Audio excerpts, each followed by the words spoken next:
Oh, you just lost a lot of progress. That's a deep frustration, a real punch in the gut.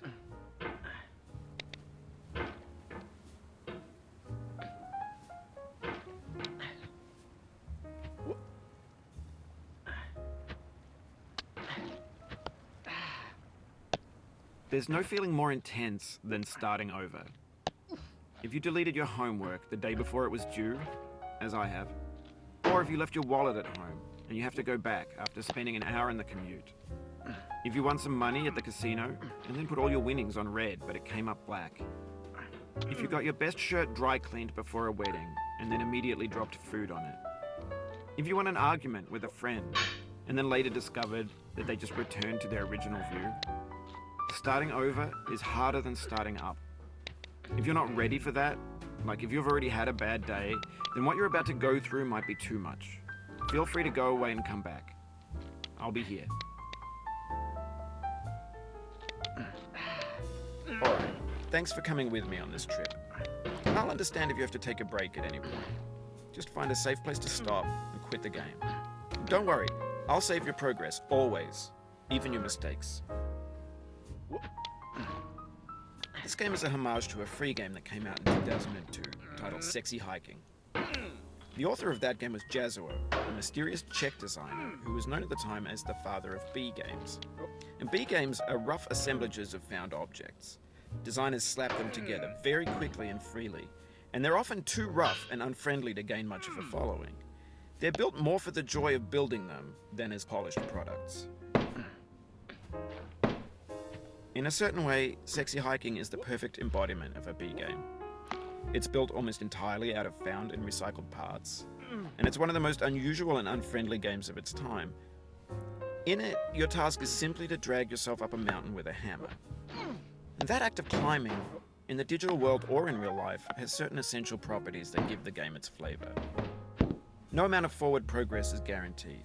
Some cliffs are too sheer or too slippery.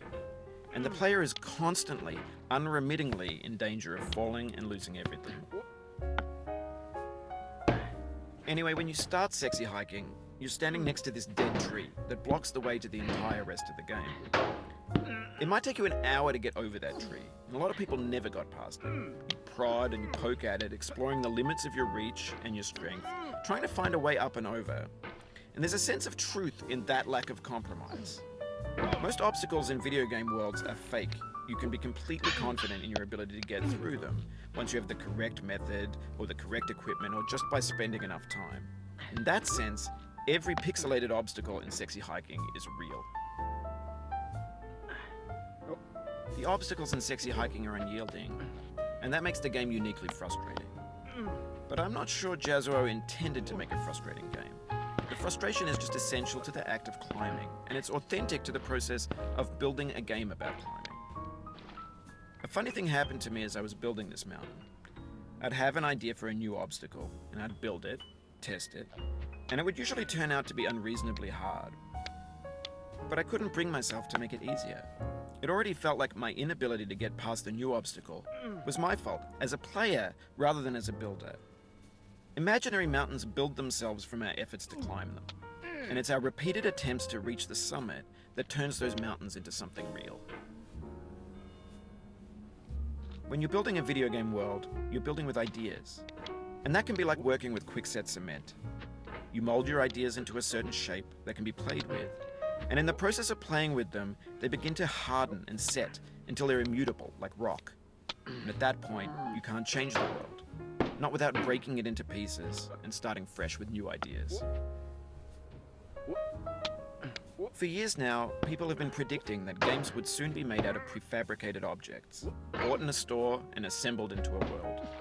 And for the most part, that hasn't happened, because the objects in the stores are trash. I don't mean they look bad or that they're badly made, although a lot of them are. I mean they're trash in the way that food becomes trash as soon as you put it in the sink. Things are made to be consumed and used in a certain context, and once the moment is gone, they transform into garbage.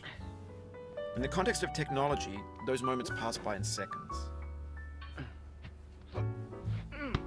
Over time, we've poured more and more refuse into this vast digital landfill that we call the internet. It now vastly outnumbers and outweighs the things that are fresh and untainted and unused. When everything around us is cultural trash, trash becomes the new medium, the lingua franca of the digital age. And you can build culture out of trash, but only trash culture. B games, B movies, B music, B philosophy. Maybe this is what digital culture is. A monstrous mountain of trash, the ash heap of creativity's fountain. A landfill with everything we ever thought of in it. Grand, infinite, and unsorted. There's 3D models of breakfast, Gen X's fanfic novels, Scan magazines, green screen Shia LaBeouf, banned snuff scenes on LiveLeak. Facebook's got lifelike bots with unbranded adverts and candid shots of Kanye and Taylor Swift mashups, car crash epic failed GIFs, Russian dashcam vids, discussions of McRibs, discarded, forgotten, unrecycled, muddled, rotten, untitled. Everything's fresh for about 6 seconds, until some newer thing beckons, and we hit refresh. And there's years of persevering, disappearing into the pile, out of style, out of sight. In this context, it's tempting to make friendly content that's gentle, that lets you churn through it but not earn it. Why make something demanding if it just gets piled up in the landfill, filed in with the bland things?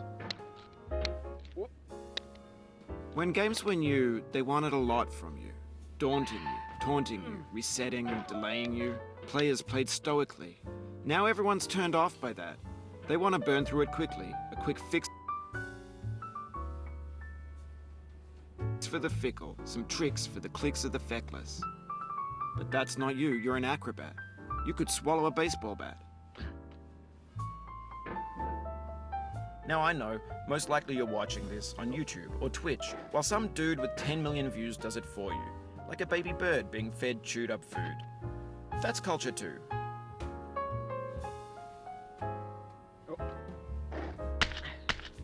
But on the off chance that you're playing this, what I'm saying is, trash is disposable, but maybe it doesn't have to be approachable.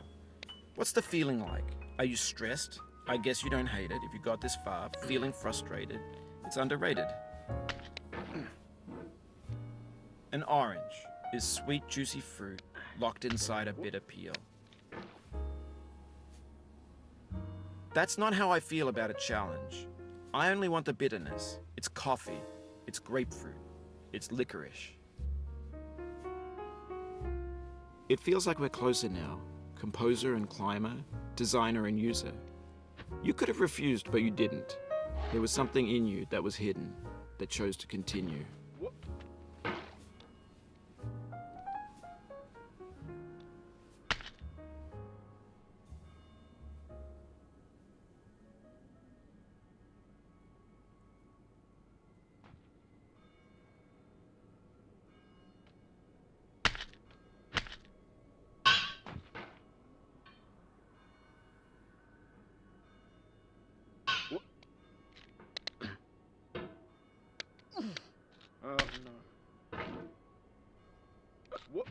It means a lot to me that you've come this far, endured this much.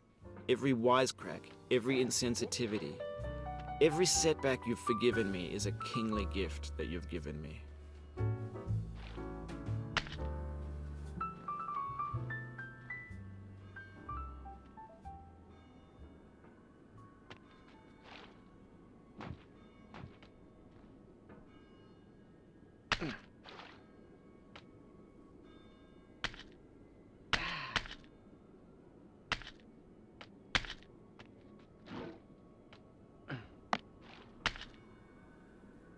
We have the same taste, you and I. It's not ambition. It's ambition's opposite. An obdurate mission to taste defeat. You'll feel bad if you win, so I put this snake in for you.